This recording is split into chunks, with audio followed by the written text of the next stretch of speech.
next panel is called Taking Floating Offshore Wind to the Next Level. And I'd like to invite Tanguy Cariou, Patrick Belenfant, and Jonathan Hodges onto the stage. Bonjour, comment allez-vous? Ah, brilliant. Everybody's already around. Hello.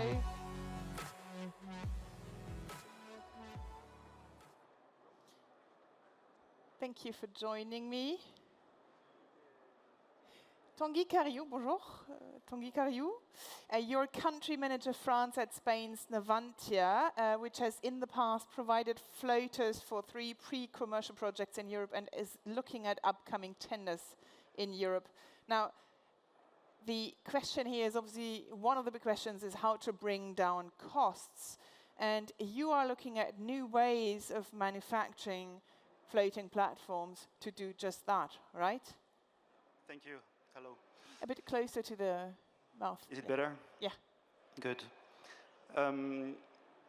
Indeed, more than bringing costs down, the idea is to optimize and standardize the production. So in Navantia, we had the experience of manufacturing floaters for pilot project. But in that case, where you will build 1, 2, 3, or 5 units maximum, if you want to standardize to reach 10, 15 or more floaters, you have, of course, to adapt your production process. To us, there are 2 main pillars to get to this. The first one is to automatize production. Basically, these are 3 interests. The first one is to increase the production rate. The second one is you have less needs in terms of qualified workforce, which is an important point. Today it's very difficult to find high-profile welders. In our case, we manufacture steel floaters, so to find welders with high profile is a challenge, especially when you have an increase in projects in Europe. So if you can automatize, well, of course, it'll be quicker. You will have also lower cost, which is where the interest is. The second pillar is to, in our opinions, to work with flat panels instead of rounded shape floaters, because it's the same thing. I mean, you will go faster, and if you want to automatize production, we believe that quickly all production means for tubulars will be used for monopiles. So having flat panels, well, we take this inconvenience out. Basically, in Navantia, this is what we have done. We are already invested in workshops and production line to work with flat panels, which should be ready by 2025, 2026, and so to be able to answer the demand. I think you brought a few slides. If you could show the slides, that would be really great. Pictures of your... This one was a Kincardine project where we manufactured 5 floaters. Some of them were done in our yard in Fene, in the northwest of Spain. The other one in the south, in Cadiz. This is the Kincardine project? The first one was Windfloat Atlantic. Okay. This one is another type of floating structure, the spar type. Okay.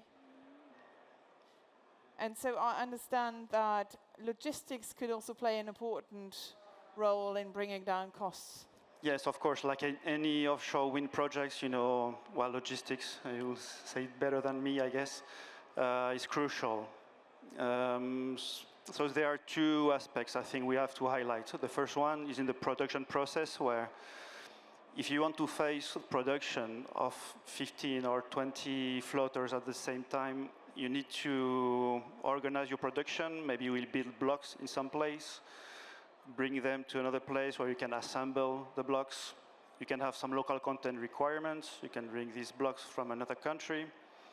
Well, so logistic here is key to have like a smooth operations and of course reduce cost with let's say vessels, typical vessels. These are not huge vessels.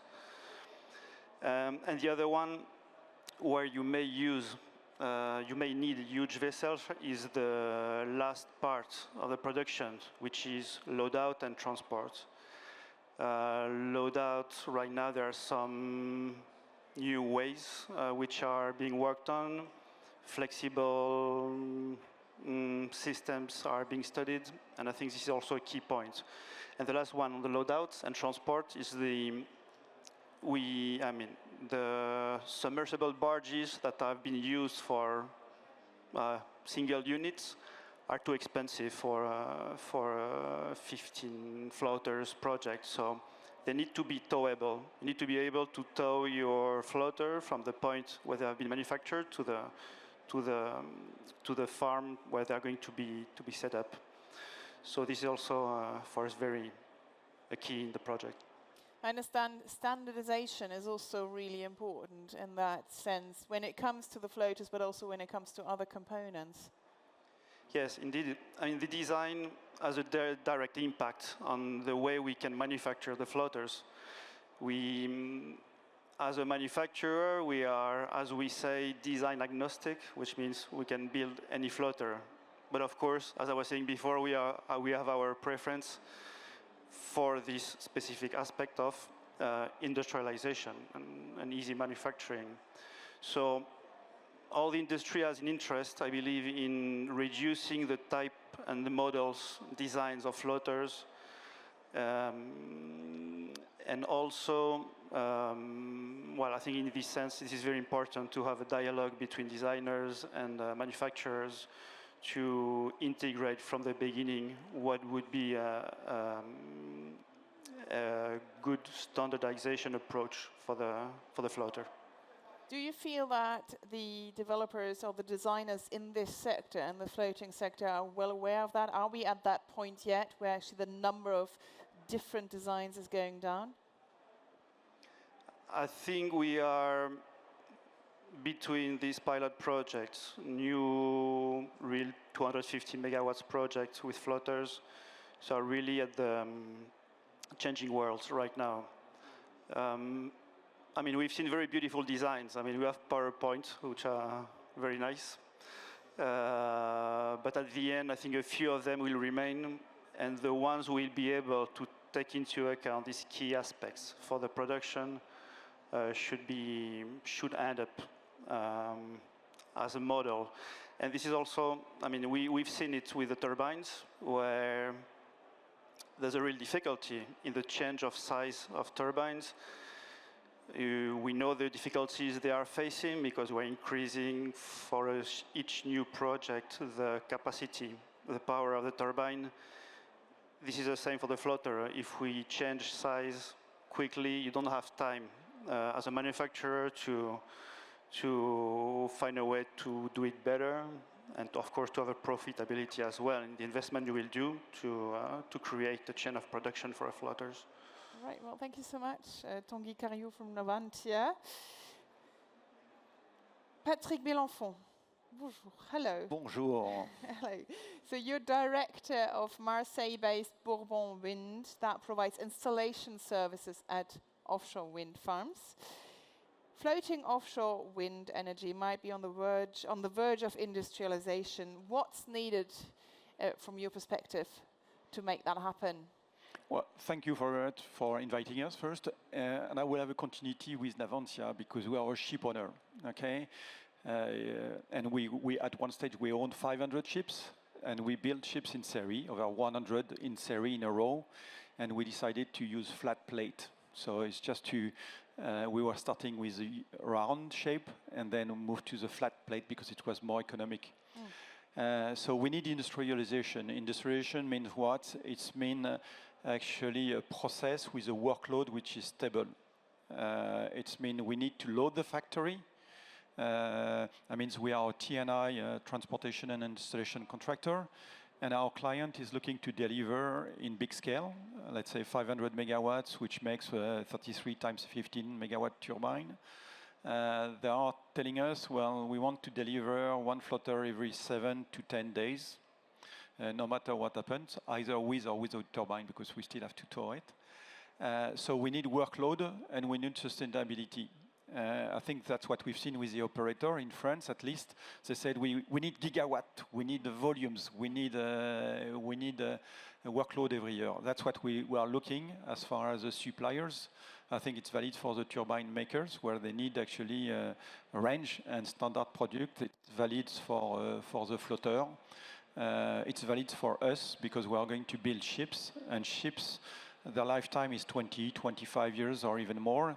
And so it's not a spot investment. And if we're too early in the market, actually it costs. And we are our nice shareholder, which are going to say, well, thanks, but when is the return? So we need workload and stability. Looks like the market is moving in that direction, right? Exactly. But let's ask the operators that when they get these big order books, then after that we get there and it cascades to the supply chain. And as then there's also a financial condition for the market to reach maturity. Yeah, I think I will give you the point of view of the contractors, or actually the suppliers, and I believe that Navantia will agree with me. There is different scale of suppliers. Let's talk about turnover. You have the big EPCI contractors, 3 to 5 billions per year. You have actually people like us, which are between 350 to 700 million euros. And we are making investment for long terms. Today, the contract for the big farm that we are seeing is that they are looking to, actually, first we are signing with a special purpose vehicle, so it means we have a project with no guarantee of payment if they fail. But on the other hand, they are asking for 20% performance guarantee at the award, which will be valid for 5 years. Then you have actually another 10% guarantee for 5 years for after the completions. So I will give you a rough number. T&I contract for 500 megawatt, depending on the scales, it's between $200 million and 400. 400 million, that means you have to put a 80 million bank guarantee. If I take one project every year, and if a project lasts 4 years, that's 4 times 80. We are in a market which is growing, and we need to invest in asset. And if we have 4 times 80, $240 million of liabilities, there is no debt raised according. So my key message here, don't ignore the supply chain capabilities. You have scales, it's let's say 3 to 500, and if you want larger performance, then go to the EPCI, but EPCI will price their performance, okay? So there is a challenge where we need to find between the bank financing, the operators, the guarantee provided by the operator or the SPV, and ourselves, a way that we can actually grow this industry. A very important key message.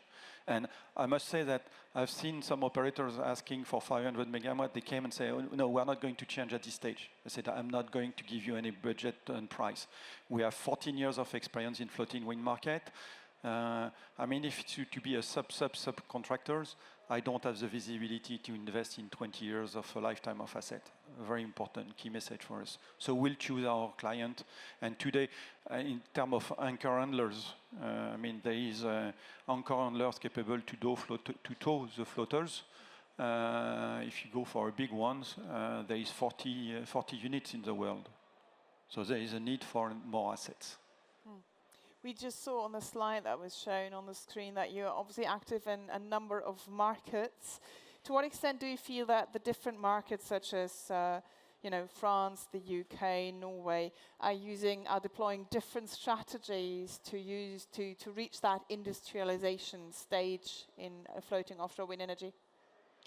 Well, first, we are an international company, so we are answering to the world. So we are in 38 different countries with around 85 nationalities. It means that we have a local content. Yes, there is different strategies, different maturities. So we are answering to Asia, meaning mainly today the buoyant part is South Korea with CFD auctions. I mean, the licenses has been made, but now let's see if the price of electricity, which is supposed to happen, I mean, they will answer to auction in September with an award sometime in Q1. So with a project which are in the range of 500 megawatt, which is quite big. So let's see how it's happened. It's similar to the UK one. UK, there is the ongoing auctions, which is called AR6, where there is a little bit of floating, not much.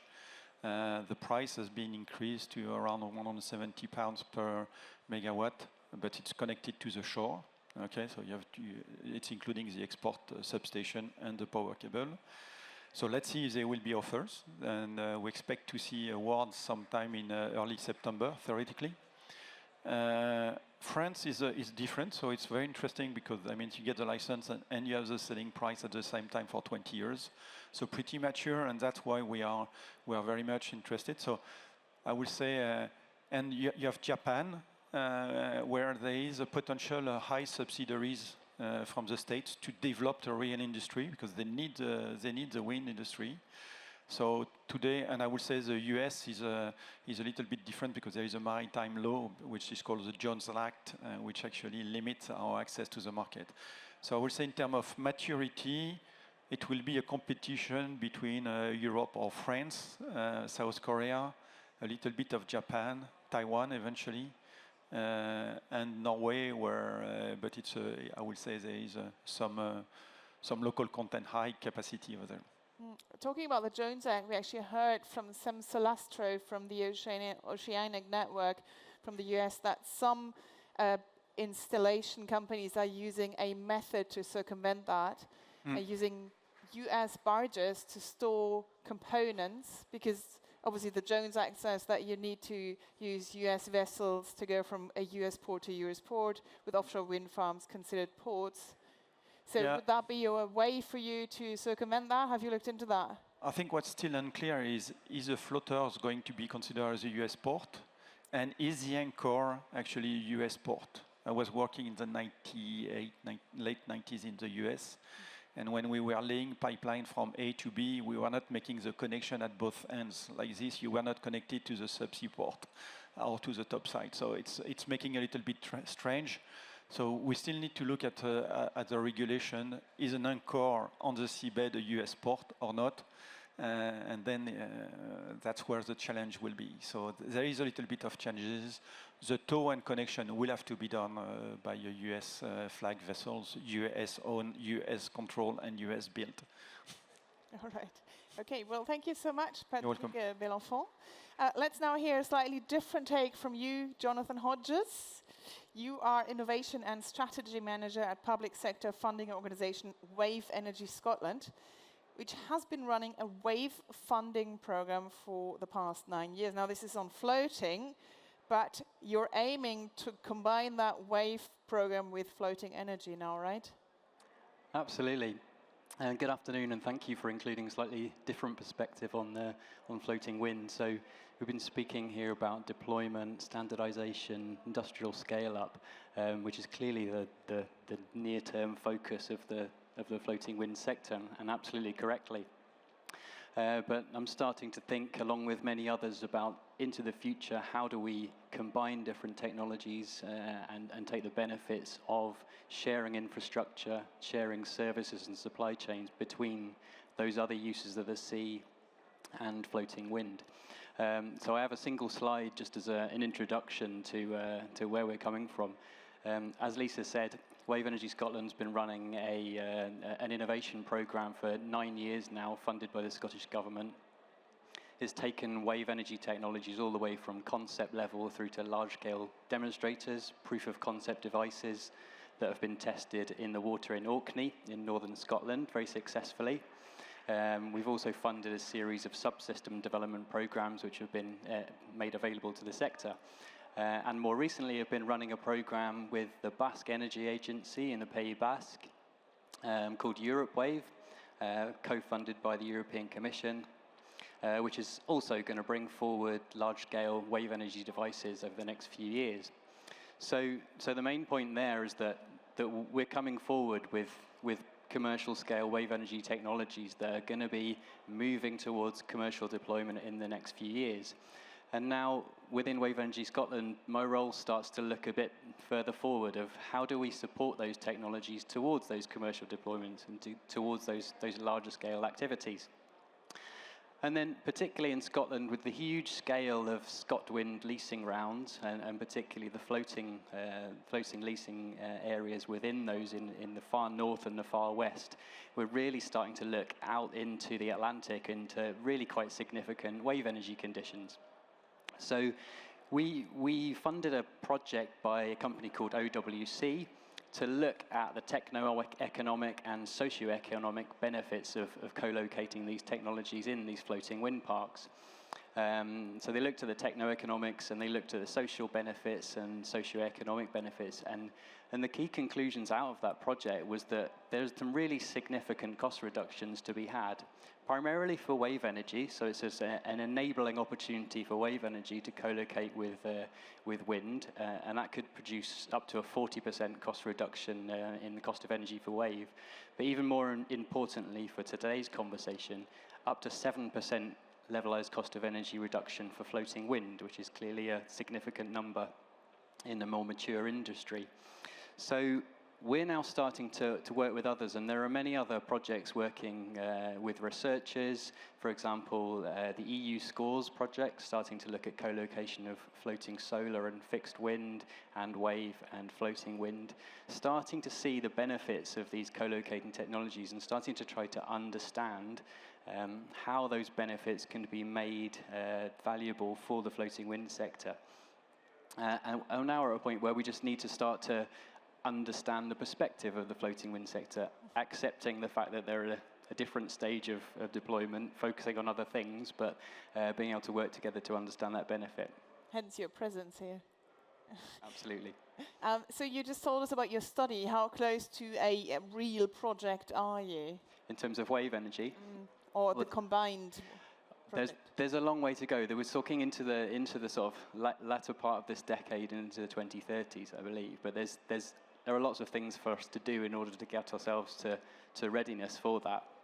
And I would say maybe in three key areas. One is clearly on us to bring forward commercial wave energy technology. Clearly that's the main requirement that we need to respond to. And there are lots of projects funded by the European Commission to make that a reality, and devices being deployed in the sea in different countries all the time. Secondly, as I say, we need to be able to explain to the wind sector how this benefit can be realized, whether it be sharing of platforms, sharing of anchors, export cables, sharing of vessels and O&M services, perhaps in the future, sharing of supply chain. There's a lot of work to do to be able to quantify those benefits and to be able to understand your perspectives on this at this early stage. What questions would you have? What would you need to be able to know in order to be able to consider this as a benefit in the future? And then thirdly, what are the pathways to enable shared projects? As I said, EU SCORES is a great example that's bringing forward co-located projects, but we're going to have to go through a process of pilot demonstrations, which may not, from my perspective, I'm focused on wave energy, but delivery of a floating solar and fixed wind project is a great example of co-location of technologies, and which will create benefits for other combinations. So pilot projects, maybe then into retrofit projects, and then in the future into the 2030s, co-developed projects where the real benefits would start to be accrued. I understand you're also looking into other forms of multi-use for floating, right? Tell us a bit more about that. I just think there's a lot of read across, a lot of benefit to be shared between different combinations of technologies. So successful consenting, environmental permitting, leasing, insurance of a floating solar project next to a fixed wind farm would create processes, innovative approaches to consenting, which would then read across to others. So all of these multi-use considerations are valuable. And there was a great session yesterday led by WEMEC, investigating research into floating wind and multi-use areas of sea. So sharing those those areas of knowledge is really beneficial. Yeah, you just said that you're really interested in a reaction from the floating offshore wind energy sector. What is your reaction to what you just heard? Do you want to comment, maybe? Patrick, Tanguy, does it make sense? Does it not make sense? Well, I think what we need is to improve access to the floater first. So the wave energy is one thing.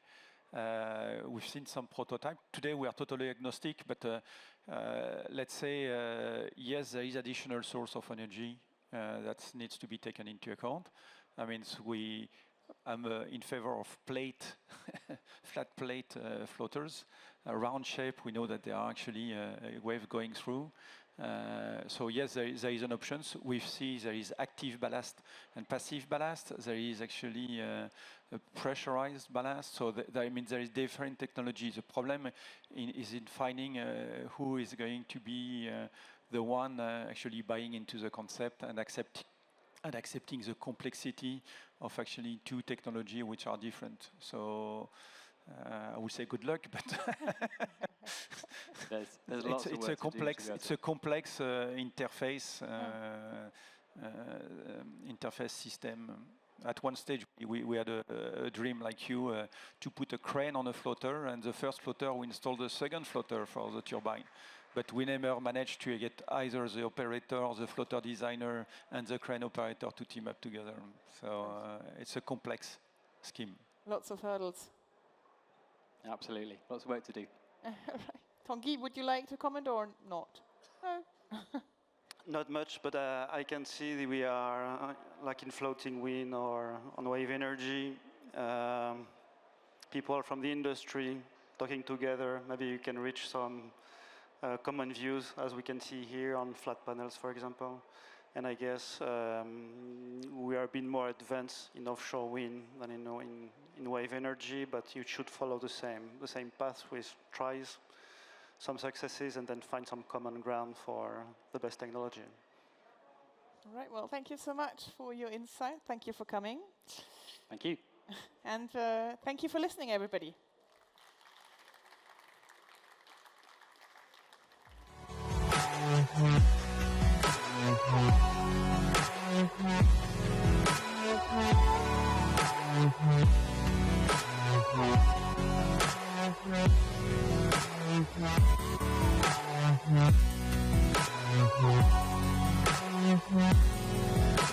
Yeah.